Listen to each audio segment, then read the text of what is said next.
Capítulo 1.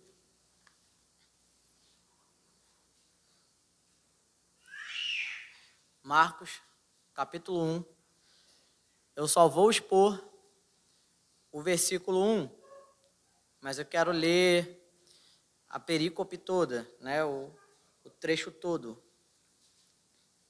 Então a gente vai do 1 ao 8, mas eu só vou expor o versículo 1. Hoje nós vamos ter uma introdução ao Evangelho de Marcos.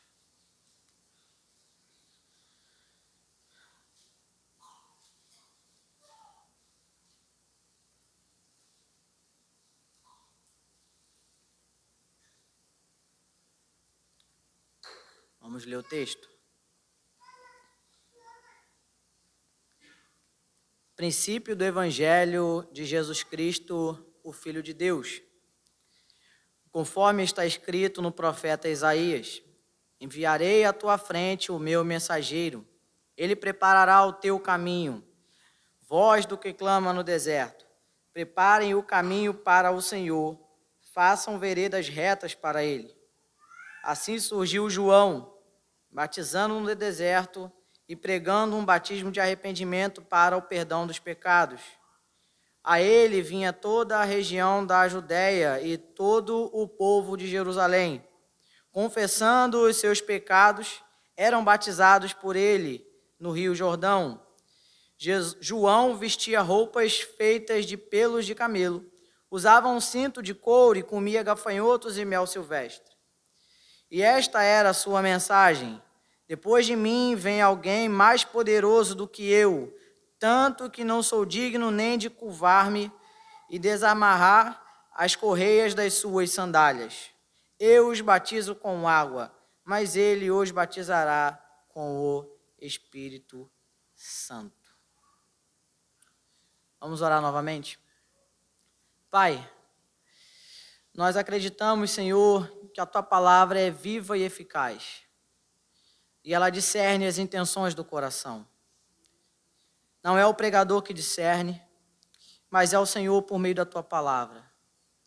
Que a espada de 2 gumes hoje, Senhor Deus, penetre nos corações e saia discernindo os pecados e saia fortalecendo para uma vida piedosa.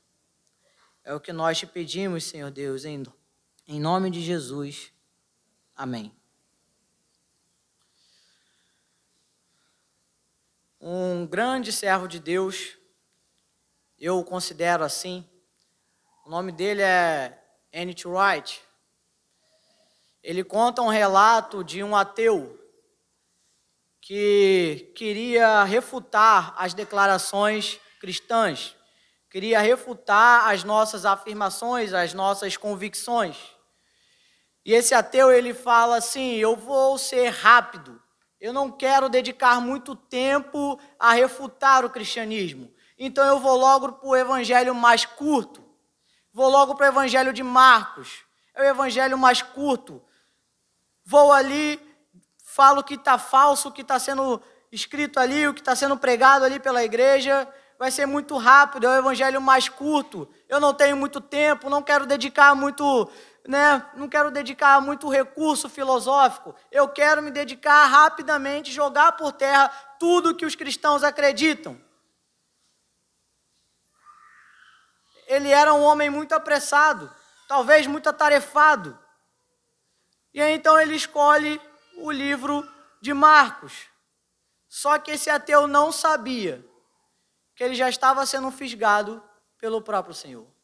Porque, afinal de contas, é para isso que o Evangelho de Marcos aqui está servindo.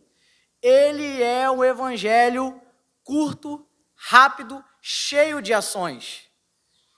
Para alguém como nós, que sai cedo para trabalhar, chega tarde em casa, o Evangelho de Marcos é essencial. Ele é para você, é cheio de ações. Você vai ler, você pode ler no ônibus, você pode ler em casa meditando, você sempre vai ser enriquecido porque há muitas ações, é uma ação atrás da outra. E é fascinante como nós gostamos de histórias com ações, com ação também. Filmes, séries e por aí vai. Nós gostamos de ação. Existem aqueles, que dentro do coração também tem o coração inclinado à fofoca. E o que é a fofoca? Também são relatos de vida deturpada, um relato deturpado, um relato falso, mas que o que nos intriga nesses relatos são as ações. E por eles serem deturpados, há o exagero ali. O Evangelho de Marcos possui ações verdadeiras do Senhor Jesus. É o Evangelho que está focado em mostrar quem Jesus é pelos seus feitos, pelas suas realizações, pelas suas ações. Então, quando a gente começa a ler o Evangelho de Marcos, muitas das vezes você vai ver a palavra imediatamente, imediatamente, imediatamente. Isso quer dizer o quê? De uma cena já está vindo outra, de uma cena já está vindo outra. Tem alguns estudiosos que vão dizer que se fosse para fazer uma série do Netflix a respeito de Jesus, teria que ter o livro de Marcos como base. Porque é assim, é uma narrativa com uma ação atrás da outra, uma realização atrás da outra. E aquele ateu, então, se vê no final da leitura, no final das suas pesquisas, rendido ao Senhor. O Evangelho de Marcos foi inicialmente escrito para os romanos. E os romanos tinham essa praticidade.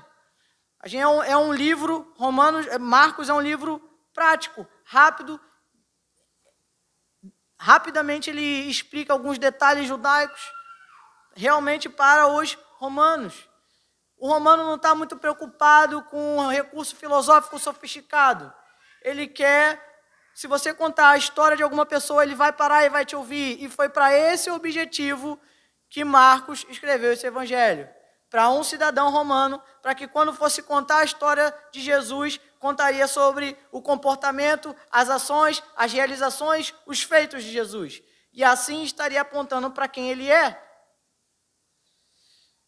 Era esse o objetivo que Marcos tinha em mente.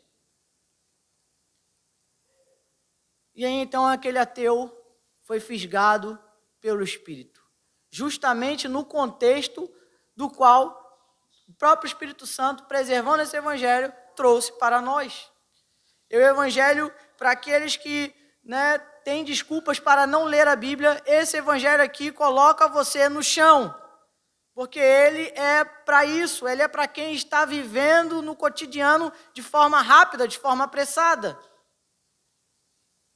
Tem alguns livros aí por aí escritos, História para quem tem pressa, filosofia para quem tem pressa, filosofia para apressadinhos e por aí vai. Ou seja, são resumos de conceitos bem rápidos para você assimilar ali e continuar o seu dia muito rápido. Você não precisa de uma reflexão mais profunda. E aqui nós temos, se você é essa pessoa apressada demais, com pouco tempo, Marcos coloca essas desculpas por terra, porque fala, foi escrito para você. Foi escrito para um cidadão romano que está em muita atividade na sua rotina. Dessa forma também, a gente vê que o contexto aqui começa falando sobre o princípio do Evangelho. Essa palavra não é muito, pelo menos esse texto aqui, princípio do Evangelho, Jesus Cristo, Filho de Deus, não era, se fosse falar para um líder romano, ia soar estranho nos ouvidos dele. Por qual motivo? Porque evangelho, no contexto ali daquela época, de Roma e também na literatura grega, simbolizava, na época César Augusto, ali por volta de 9 a.C., ele foi intitulado como o Filho Divino, um Filho de Deus. Foi nomeado assim pelos senadores da sua época, pelos políticos da sua época.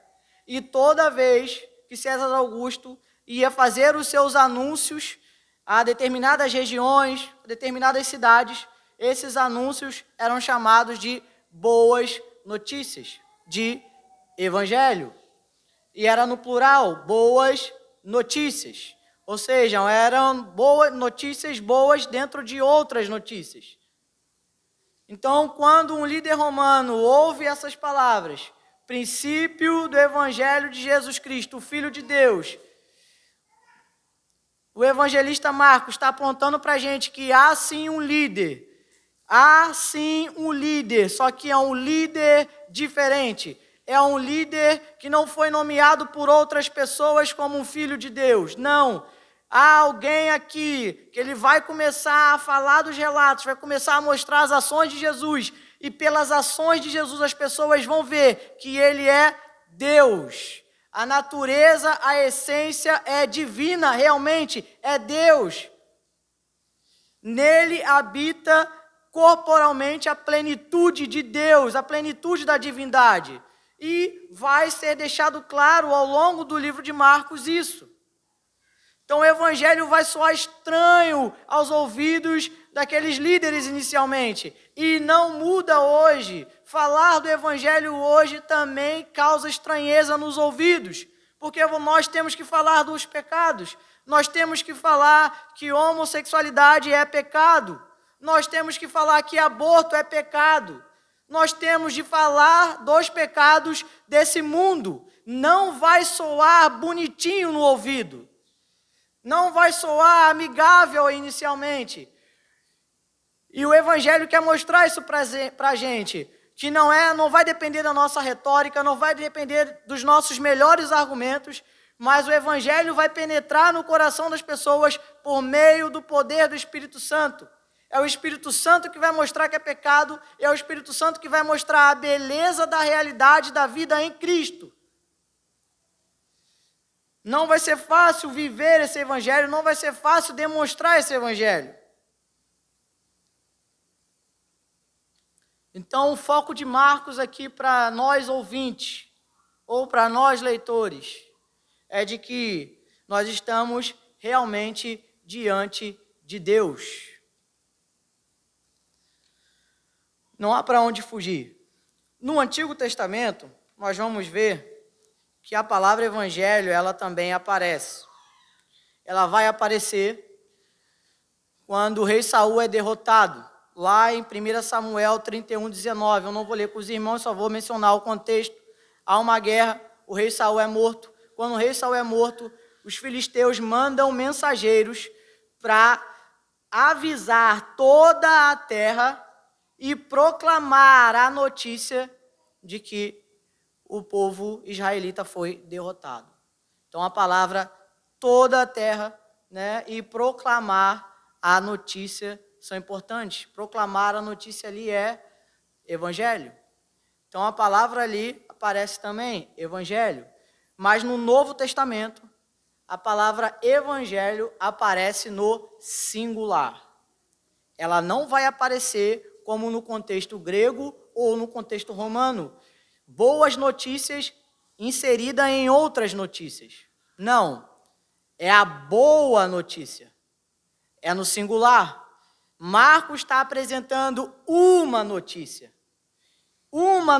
singular e prioritária para a igreja, fundamental para a igreja. É a boa notícia de Cristo. É a boa notícia do Filho de Deus na terra. Essa é a boa notícia. Não são tantas outras. E é interessante como uma notícia no nosso dia pode mudar ele todo. Uma notícia que você recebe pela manhã pode mudar toda a sua agenda no dia, durante o seu dia. Vou dar um exemplo. Os irmãos oraram e sabem disso, que meu avô passou mal. E eu recebi essa notícia logo pela manhã. Né? Ele tem mais de 85 anos, estava com dores no peito. Então a gente já pensa logo que pode ser um infarto. Então já sai correndo.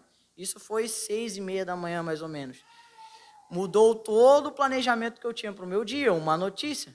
Tivemos que pegar o carro, sair e levar ele para o hospital. E eu fiquei com ele até 7 e pouca da noite, 7 horas da noite. Mudou todo o meu dia. É uma notícia que muda o seu dia. Podem ser outras, mas uma é suficiente para mudar toda a rotina do seu dia. E aqui, Marcos está mostrando isso para a gente também. É uma notícia que muda toda a sua vida. Não muda somente a rotina de um dia, mas vai mudar toda a sua vida. é a notícia de Jesus Cristo, o Filho de Deus. Então, no Novo Testamento, a palavra vai aparecer no singular. Uma outra coisa que os irmãos sabem, isso muitos irmãos aqui sabem, um ou outro que vai ser um conhecimento novo. Os irmãos sabem que Marcos está enquadrado naquilo que nós chamamos de evangelhos sinóticos. Ou seja, os evangelhos sinóticos são Mateus, Marcos, Lucas. É como se tivessem 3 autores olhando para um mesmo evento, que é o quê? O de Cristo, para uma mesma pessoa, Cristo. E eles vão relatar ali sobre a vida de Cristo. Por que João não se enquadra? Porque João vai dar um foco maior em relação à divindade de Jesus. Então, ele não vai pegar relatos igual Lucas, né, relatos igual Marcos e Mateus. Ele vai se dedicar a especificamente focar em provar a divindade de Jesus. Então, ele não entra aqui como os sinóticos, mas esses 3 evangelhos aí, Mateus, Marcos, Lucas, entram nos sinóticos, ou seja, todos esses 3, com a sua escritura, com a sua pena, com o seu lápis, eles vão se dedicar a escrever sobre a vida de Jesus, a vida terrena de Jesus. É óbvio, nós vamos ver ali a divindade de Jesus, mas a preocupação deles é mostrar o evento de Jesus se fez carne e habitou entre nós. Essa é a preocupação dos evangelhos sinóticos. Mas existe uma outra preocupação também na história da igreja. E você sabe muito bem que hoje em dia o que é mais deturpado é o evangelho. E na história da igreja também não foi diferente. Existiu um período em que começou-se a se levantar muitas heresias sobre a pessoa de Cristo, sobre Jesus Cristo. Uma das soluções da época foi o que nós conhecemos como credo apostólico, que alguns acham que é da Igreja Católica, mas não é. É uma herança para toda a igreja. Né? Quando nós falamos, creio em Deus Pai, Todo-Poderoso, Criador dos céus e da terra, e seguem em diante. Essa é uma herança da igreja. O credo apostólico, vamos dizer assim, faz parte também de um muro ou de uma muralha da ortodoxia. Ali é resumida todas as doutrinas da fé cristã que o cristão tem que saber. Então, ali, né, no credo apostólico já tem, vamos dizer assim, um alicerce para não se infiltrar heresia dentro da igreja. Mas uma outra solução também, dentro daquela época, foi escolher os 4 evangelhos. Então, a importância dos 4 evangelhos é que ele, né, dentro da sua relação de antiguidade, porque todos, inclusive os hereges, vão recorrer a esses 4 evangelhos. E aqui que está o problema. As heresias vinham junto com um desses evangelhos antigos e acrescentando coisas em cima desses evangelhos. No caso, eles escolhiam um. Né? As seitas da época, as heresias da época, as igrejas, vamos dizer assim, seitas da época, escolhia somente um evangelho. Ah, eu gostei desse aqui.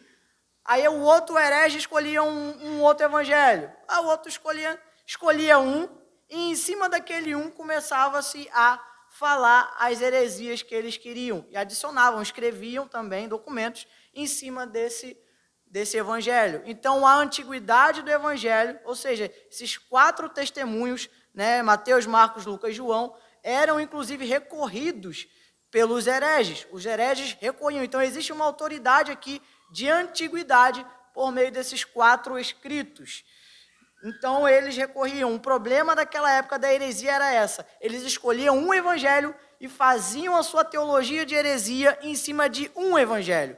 Por isso que se tem os 4 evangelhos. Porque a partir da unidade, que é a boa notícia, e da diversidade, que são os 4 evangelhos, é necessário uma reflexão profunda para se pregar o evangelho. Ou seja, um grupo, né, rival ao evangelho só ia pegar um e ia fazer uma teologia ou falar sobre Cristo de forma capenga, como se fosse um saci pererê. Entendeu? Ruim, manco. Não conseguiria fazer. Por quê? A importância dos 4 evangelhos na época da igreja foi isso. Estabelecer também outra muralha para que a heresia não se infiltrasse na igreja. E os mestres precisavam de uma reflexão profunda nisso, profunda nos evangelhos, para que para que os outros que interpretam de forma errada não se infiltrassem na igreja. Então, aqui está a importância dos 4 evangelhos. Eles serviram também como uma preservação para a igreja contra as heresias. E agora eu quero explicar alguns elementos aqui do nosso texto. Primeiro eu já expliquei do evangelho. Logo em seguida vem de Jesus Cristo. Os irmãos sabem que a palavra Cristo significa Messias, ungido, mas eu acredito, aqui junto com alguns outros estudiosos, que Cristo aqui não é um título, mas é um nome, tá? Então acredito que aqui Cristo é um nome, não um título. Jesus Cristo. Os estudiosos vão dizer que no momento em que Marcos estava escrevendo, aparentemente, provavelmente, é um nome composto. Jesus Cristo. Quando que ele vai aparecer em Marcos como título? Quando ele aparecer somente sozinho, como Cristo. Por exemplo, Pedro, quando vai responder, quando Jesus pergunta, quem vocês acham que eu sou? Pedro vai dizer, tu és o Cristo. Ali é um título. Então, vai aparecer em Marcos, ele vai aparecer sozinho, Cristo. Na maioria das vezes vai aparecer sozinho, Cristo. Tá bom? Então, aqui é um nome. E onde é que está o título? O Filho de Deus. Então, o Filho de Deus, como eu já falei, é Deus encarnado aqui. Que o Marcos está mostrando para a gente é que é Deus encarnado. Uma outra coisa que a palavra evangelho quer dizer para a gente, que é um termo absoluto aqui no livro de Marcos. Ou seja, é melhor interpretado como o evangelho acerca de Jesus Cristo, ou evangelho relativo a Jesus Cristo. Então, aqui é isso. Jesus Cristo, nome. Filho de Deus, pessoa. E a gente continua, porque essa identidade, Filho de Deus, ela é imprescindível aqui no livro de Marcos. Porque muitas das vezes a gente vai ver as pessoas nos relatos de Marcos perguntando, quem é este?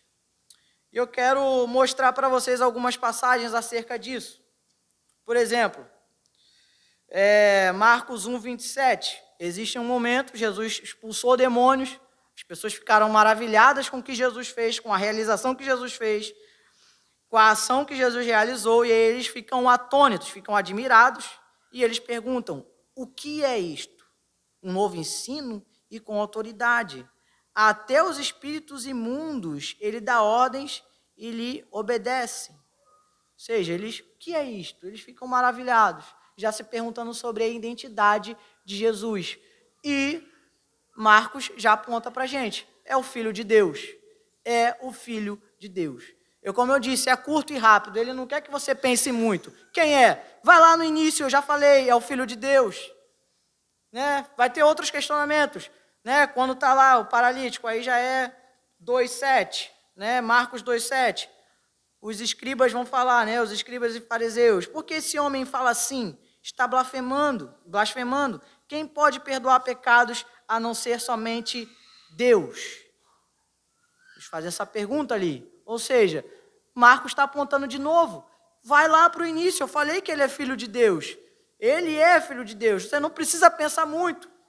É rápido, eu estou sendo direto, é para você que trabalha, não precisa refletir muito. Fique com essa verdade, é o Filho de Deus. E aí segue. Né? O Marcos 4, 41.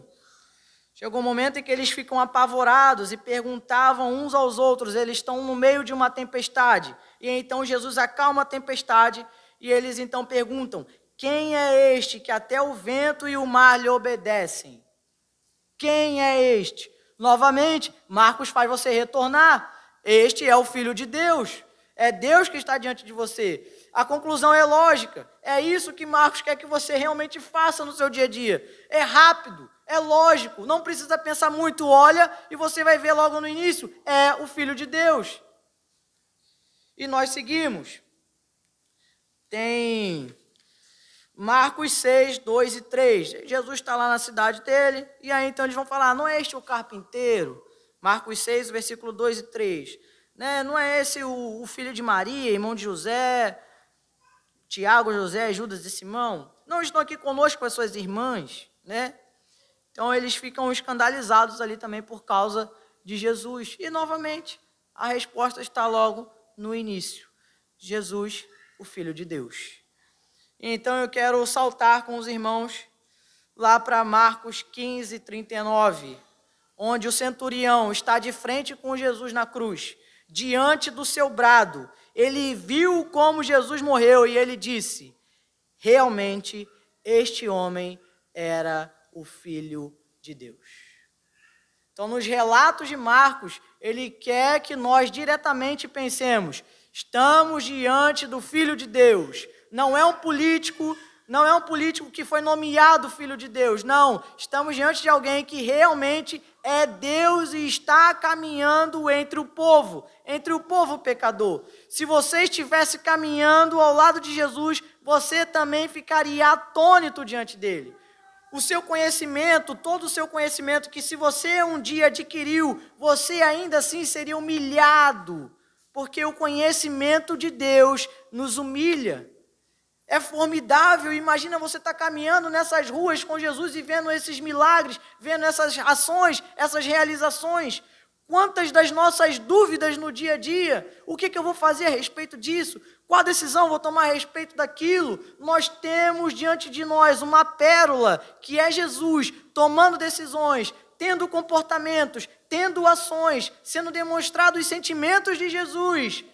E é aqui que a gente tem esse banquete, é aqui que a gente tem essa riqueza para tirar todas essas dúvidas. Qual atitude eu vou tomar? Qual a vontade de Deus a respeito de determinadas decisões? Olhe para os comportamentos de Jesus, olhe para as ações de Jesus, vai para o Evangelho de Marcos. Alguns vão achar que a palavra evangelho aqui, isso aqui já é um debate longo, vão achar que pelo fato do evangelho estar logo aqui no primeiro versículo, que pode ser que seja um gênero literário chamado evangelho, é um debate que tem na academia. Mas eu acredito que o gênero literário que nós estamos lidando aqui é narrativo. O gênero que nós estamos diante desse livro é um gênero narrativo, ele vai narrar a vida de Jesus. Evangelho aqui, como eu disse, tem esse contexto mais histórico e singular da pessoa de Jesus.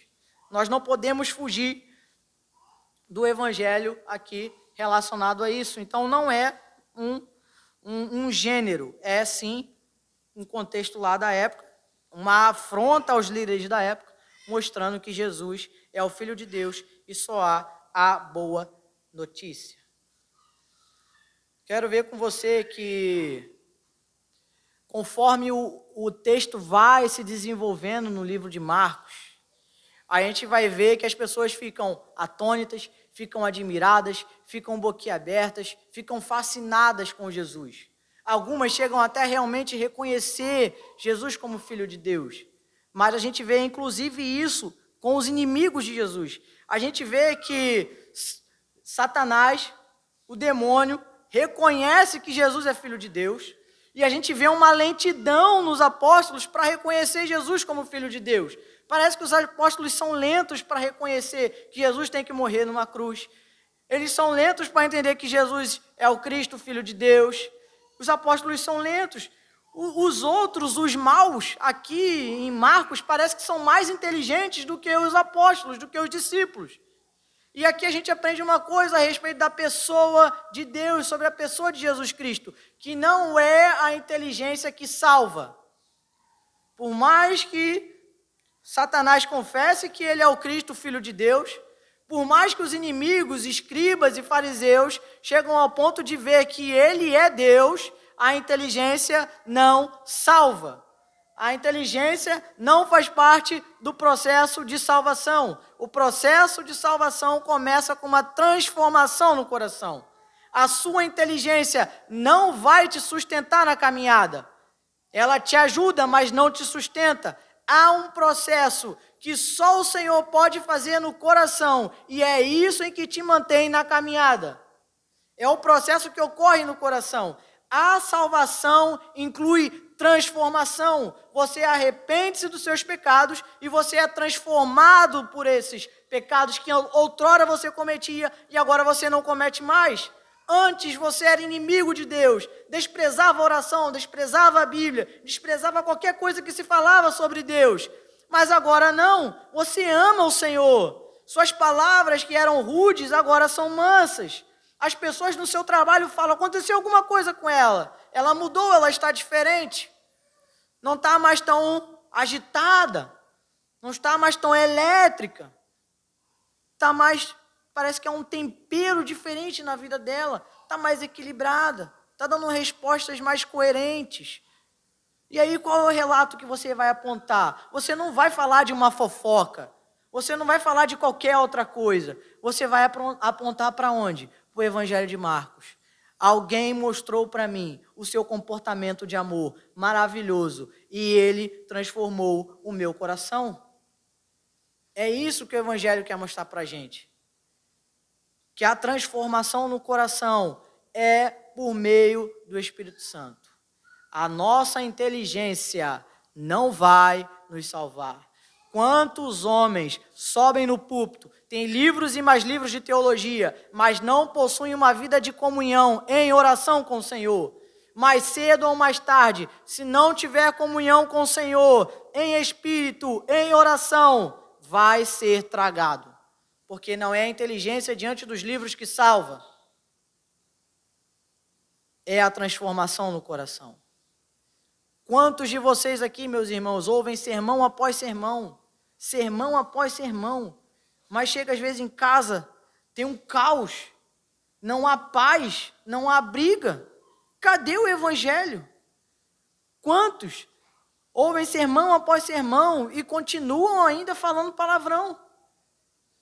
Sabem que é pecado, mas não lutam contra.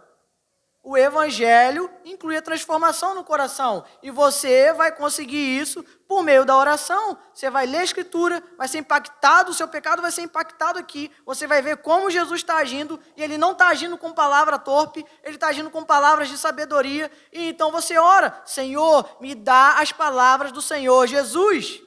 Transforma isso no meu coração. E você vai lutando e você vai sendo transformado, porque a salvação inclui transformação. Você precisa reconhecer os seus pecados todos os dias. Lutero vai dizer que o pecado é como a barba.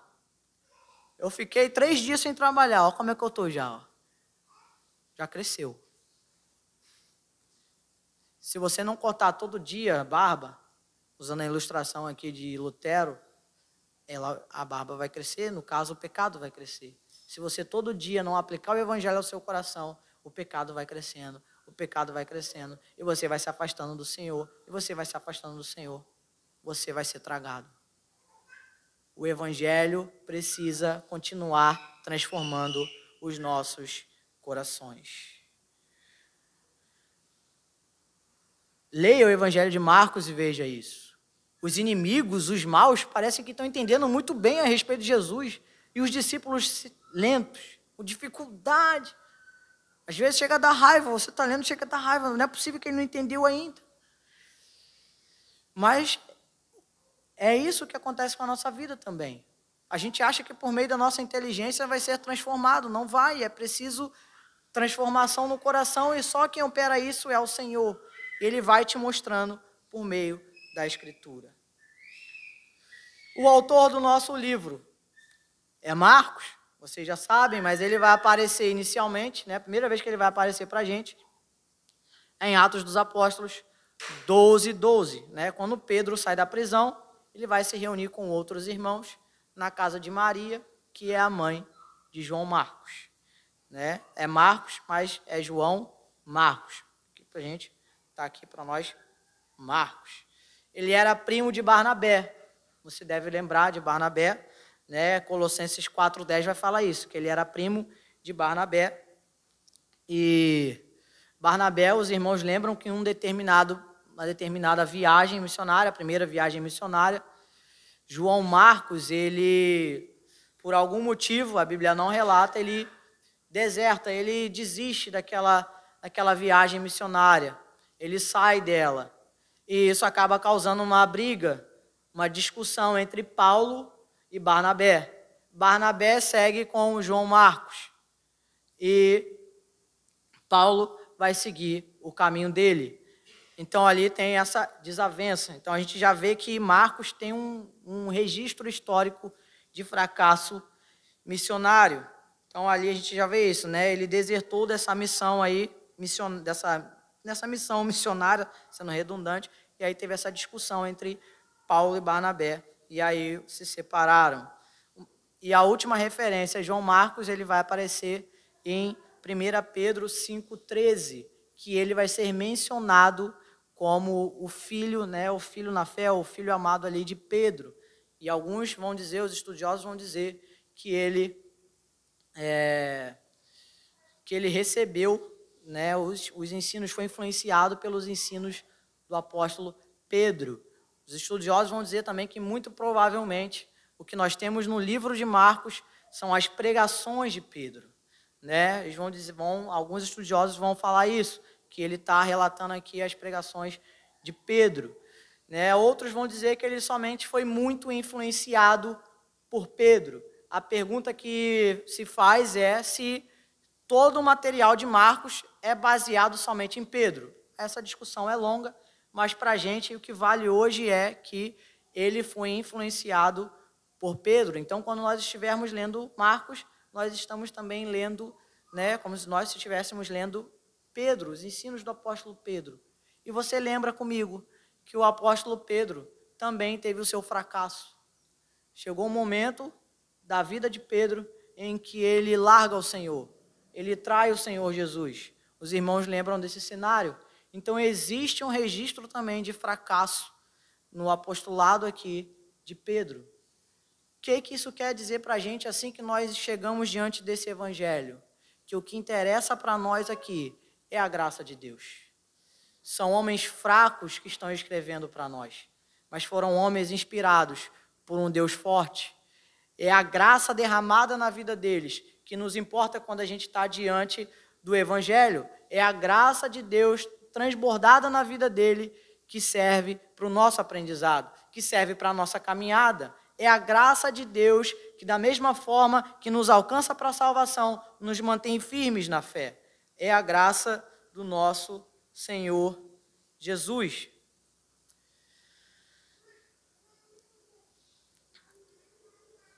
O início do nosso texto diz princípio. O que a gente vê aqui com a palavra princípio, alguns vão achar que ela está antecipando João Batista, está antecipando o precursor. Mas eu acredito, quando eu leio a Escritura, que eu vejo 3 princípios. Eu vejo o primeiro princípio quando a gente lê lá, quando a gente vai um pouquinho mais para frente, a gente vai ler João 1, que é o quê? No princípio era o verbo. Então está falando o quê? De Jesus na eternidade, ou como diz o salmista, de eternidade a eternidade, tu és Deus, ou na eternidade passada, né? É o termo que a Escritura diz. Então, no princípio aqui de João, é na eternidade, é um princípio que a gente não consegue datar. A gente não consegue datar esse princípio, é a eternidade. Aí existe outro princípio também que você lembra comigo. No princípio, criou Deus os céus e a terra. Esse princípio, por mais que a gente saiba que ele está no tempo, a gente também não consegue datar, nós temos dificuldade para datar. No princípio criou Deus os céus e a terra. Mas existe um outro princípio que a gente consegue datar. É o princípio que está sendo dito aqui. Princípio do Evangelho de Jesus Cristo, o Filho de Deus. Que é quando o Senhor Jesus pisou nessa terra, caminhou entre os pecadores e foi transformando o coração deles. Isso não muda. Isso acontece hoje. Cristo continua sendo um princípio da nossa salvação. O princípio da nossa salvação, para muitos, pode ser hoje. Para outros já ocorreu e é um motivo de permanecermos na fé. Cristo. Queremos viver a vida em Cristo. Queremos olhar para o Evangelho de Marcos e ver ações mais ações, realizações mais realizações da vida de Jesus, querendo ter a vida nele. Nele existir, nele nos movermos. É necessário lermos os evangelhos para aprendermos mais do conhecimento de Cristo. Sem dúvida aqui para mim, o princípio é Cristo habitando entre nós. Não está falando de João Batista. João Batista tem o seu lugar, vai vir depois. Mas hoje o lugar é de Jesus Cristo, que caminhou entre nós e nos transformou. O pecado é zombar de toda essa graça que Ele nos oferece. É desprezar o seu amor. É fazer chacota, como muitos fizeram na época, com a crucificação de Jesus. Esse é o pecado. É a transgressão da lei, a transgressão daquilo que tudo há de bom e caminhou entre nós. Cristo caminha para a cruz.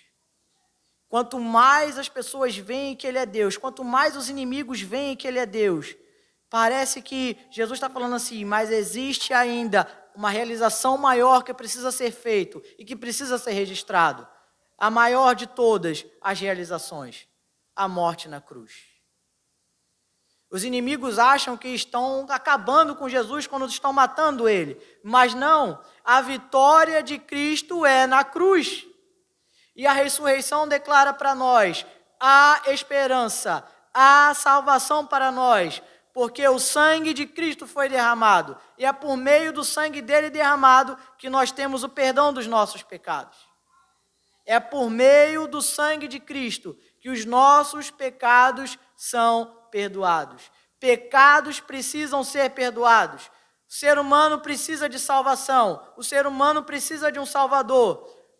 O ser humano não precisa de uma educação excelente, não precisa de ir para um colégio particular e ter a melhor educação. Não é disso que a Escritura fala. A Escritura diz que ainda que ele tenha o maior ensino, ele vai continuar sendo um ser humano mau. Ele vai continuar precisando de um Salvador. Ele vai continuar precisando de arrependimento.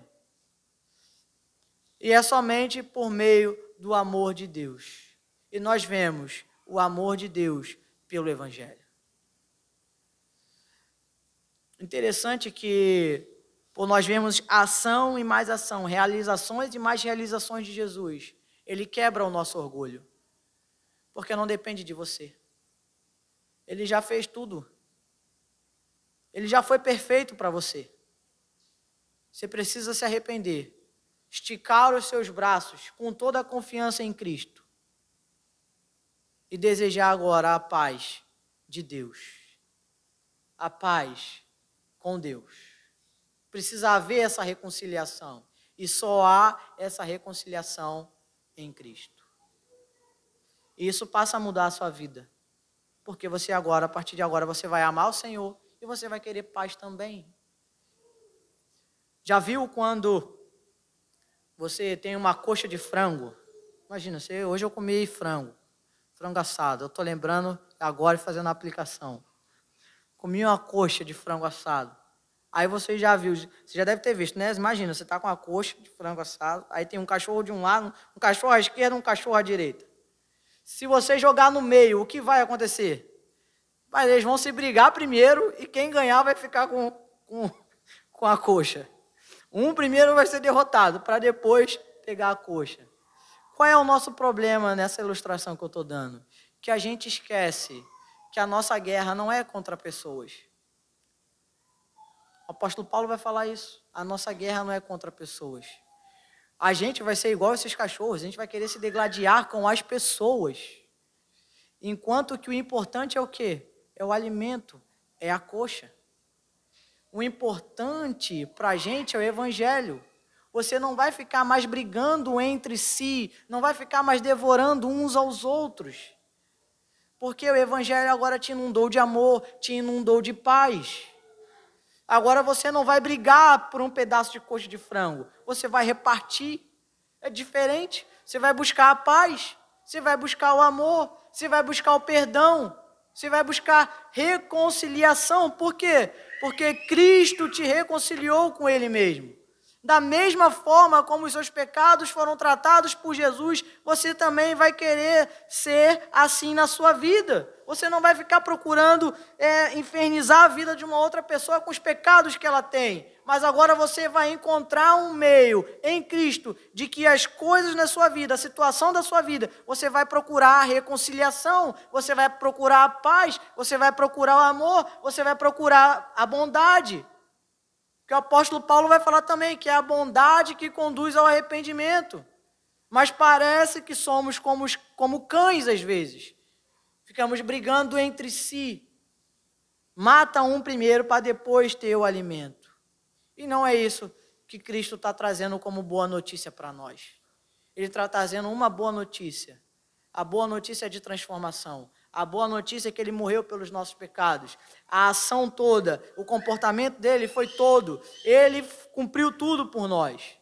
E agora, precisamos ver que a nossa vida é manchada, é maculada pelo pecado. Arrepender-nos e com fé, com confiança, descansarmos naquilo que Cristo já fez por nós. Que assim seja a nossa vida. Que assim seja a nossa semana, sabendo que somos pecadores, mas Jesus nos ama, Ele nos redimiu, Ele morreu pelos nossos pecados. Queremos uma vida de paz, uma vida de reconciliação, uma vida de bondade. Que os pecados sejam jogados em oração diante do Deus que é rico em misericórdia. Amém? Senhor, eu te agradeço, Pai, por mais um culto, por mais uma celebração de que o Senhor vive em nós, de mais uma celebração de que acreditamos que o Senhor vive. E pelos olhos de Estevão vemos o Senhor à direita de Deus Pai intercedendo por nós.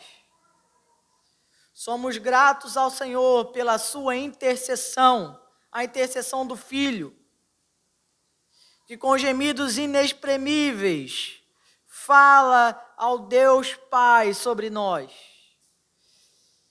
Mas há irmãos aqui também, Senhor, que eu sei que intercede, e intercede por familiares, por parentes, para que eles amem a Tua palavra, amem o Evangelho, amem o Cristo crucificado, amem o perdão de pecados, que venham se arrepender e venham amar com todas as suas forças o Senhor Jesus. Esse é o nosso pedido aqui hoje, Pai. Essa é a nossa intercessão aqui. Que parentes, familiares e o nosso coração te ame mais. Dá-nos uma semana, Pai, abençoada. Em nome de Jesus. Amém.